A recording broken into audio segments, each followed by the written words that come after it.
Blessings and peace, beloved. Thank you for joining us once again for our Great Controversy Devotional series, where we are using the book Christ Triumphant that deals with the issues pertaining to this great struggle between Christ and Satan. The devotional thought for today, June the 25th, is entitled Faith and Works Should Be Combined. And the scripture reading is Nehemiah chapters 2 and verse 5. And I said unto the king, if it please the king, and if thy servant have found favor in thy sight, that thou wouldest send me unto Judah, unto the city of my father's sepulchres, that I may build it. At last the sorrow that burdened Nehemiah's heart could no longer be concealed. Sleepless nights devoted to earnest prayer, care-filled days, dark with the shadow of hope deferred, leave their trace upon his countenance. The keen eye of the monarch, accustomed jealously to guard his own safety, is accustomed to read countenances and to penetrate disguises. Seeing that some secret trouble is preying upon his servant, he suddenly inquires, why is thy countenance sad, seeing thou art not sick? This is nothing else but sorrow of heart. The question fills the listener with apprehension. Will not the king be angry to hear that while outwardly engaged in his service, the courtier's thoughts have been far away with his afflicted people? Will not the offender's life be forfeited, and his cherished plan for restoring Jerusalem? Is it not about to be overthrown? Then he says, I was very sore afraid. With trembling lips and tearful eyes, he reveals the cause of his sorrow. The city which is the place of his father's sepulchre lying waste, and its gates consumed with fire.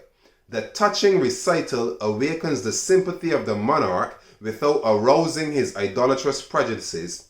Another question gives the opportunity for which Nehemiah has long sought. For what dost thou make request? And this is profound. And this is where the caption is, faith and works must be combined, because Nehemiah was not sorrowing as though there was no hope, despite he felt helpless and hopeless for his people. Despite their situation depressed him, he thought about what they were going through, and he did not contemplate it as only a problem. He looked at it from a solutions perspective. He considered for himself, what can I do to help my own people? And when it came to an understanding of what he could do, the solution that he can bring to the table, he prayed about it, beloved. So he looked at the situation not in a state of despair, but in a state of he wished he could help, because he knew exactly what he would do if he was there. And this was the burden. So he was not descending into despair, which would lead to doubt. He wanted to do something about it, but he knew that he was not in a position right now to do something about it. Therefore, he prayed for the opportunity to be. He prayed for the opportunity to be the person that brings a solution to Israel's problem. So he did not see only the problem, and too often we see the problem. And when we see the problem, the devil keeps the problem before our minds, and he gets us to become depressed, and we end up in despair, sorrowing as though we have no hope. But Nehemiah thought of the situation, and as he thought of the situation, he brought a solution in his mind. And it was a burden, because I have a solution to the problem. I believe that it can be fixed, it can be remedied. I'm not happy with the situation where it is. And so I just wish I can implement this solution so that the lives of the people would be better. So he had a solutions-based burden. He did not despair in hope as though nothing could be done. He had a solutions-based burden, that the burden that on his heart was to apply the solution to the problem. Therefore, when the king asked him, brother, what's wrong with you? You have sorrow of heart, I can see on your face. The manner in which he answered the king revealed to the king that this is something that he has thoroughly thought out, that he is focused and he has a purpose to fulfill. This is not just a ploy to escape or to overturn and to reveal my secrets to my enemies.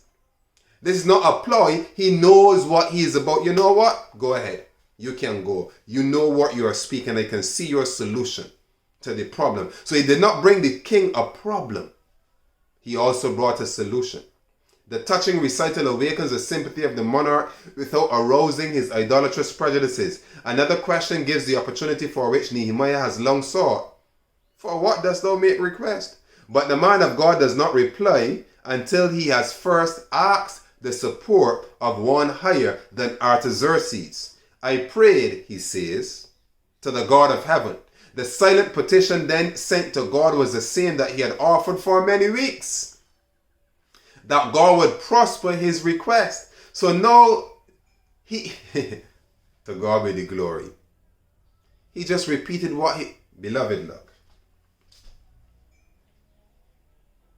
Often we must run situations and scenarios through our mind thoroughly, so that by the time we get to that situation, that reality, our mental programming is now activated and we respond on automatic at a subconscious level to that situation. So this is what he was doing.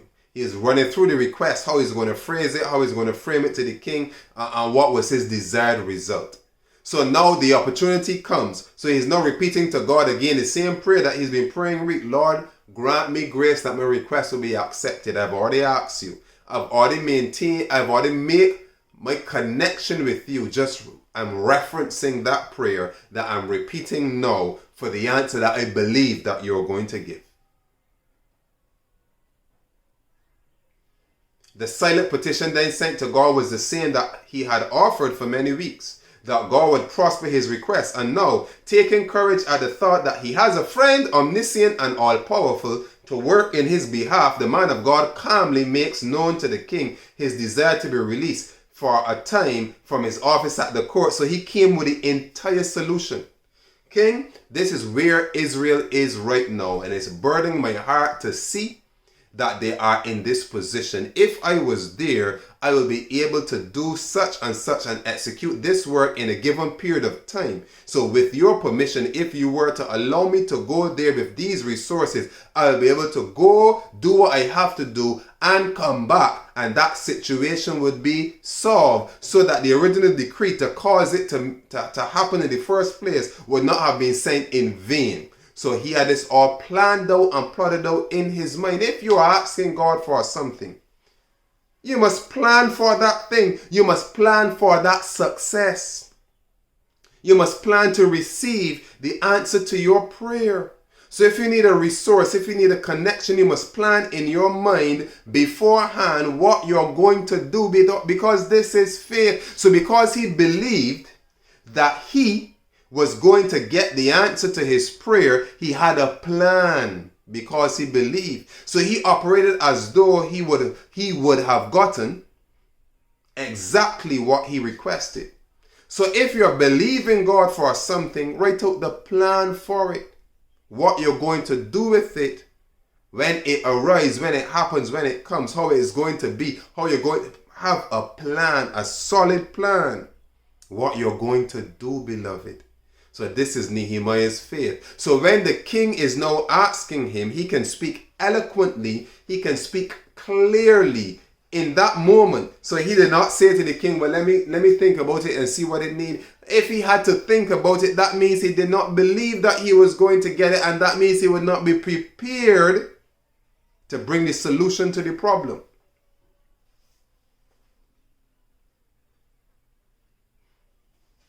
And now, taking courage at the thought that he has a friend omniscient and all-powerful to work in his behalf, the man of God calmly makes known to the king, his desire to be released for a time from his office at the court and be authorized to build up the waste places of Jerusalem and make it once more a strong and defense city. Momentous results to the Jewish city and nation hang upon this request. And says Nehemiah, the king granted me according to the good hand of my God upon me.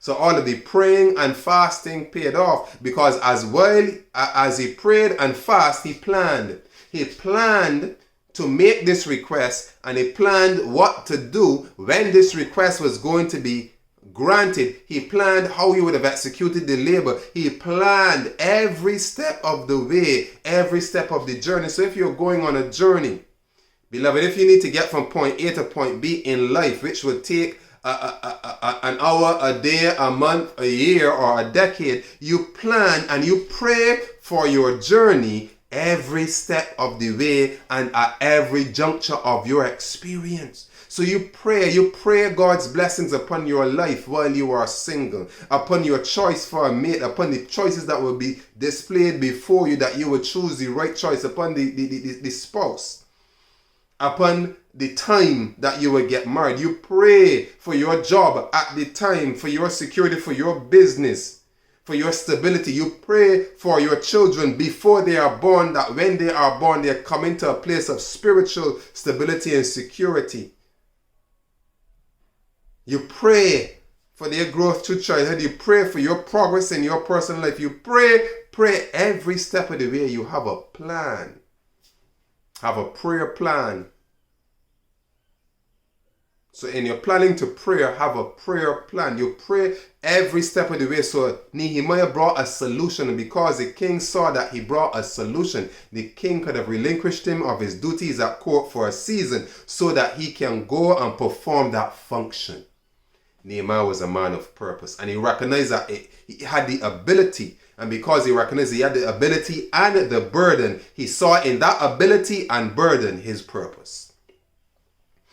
He saw in his ability to perform the task, because it was a burden on his heart to perform, he saw purpose. That's how we know. Ability and burden. So while Nehemiah implored the help of God, he did not fold his own hands, feeling that he had no more care or responsibility in the matter. With admirable prudence and forethought, he proceeded to make all the arrangements necessary to ensure the success of the enterprise. So if you're praying to God for success, act as though you have it and plan for that success. This is faith and works, and this is how we overcome, by God's grace. Blessings and peace. Thank you for watching. We really appreciate it. Don't forget to like and share this video. Also remember to subscribe and smash that notification bell so you don't miss out on any upcoming video. Also, you can support us at wordoflife.network/donate, or you can email us for any information on messengersofthecovenant@gmail.com. Thank you for watching. Thank you for your time. God bless you. Blessings and peace.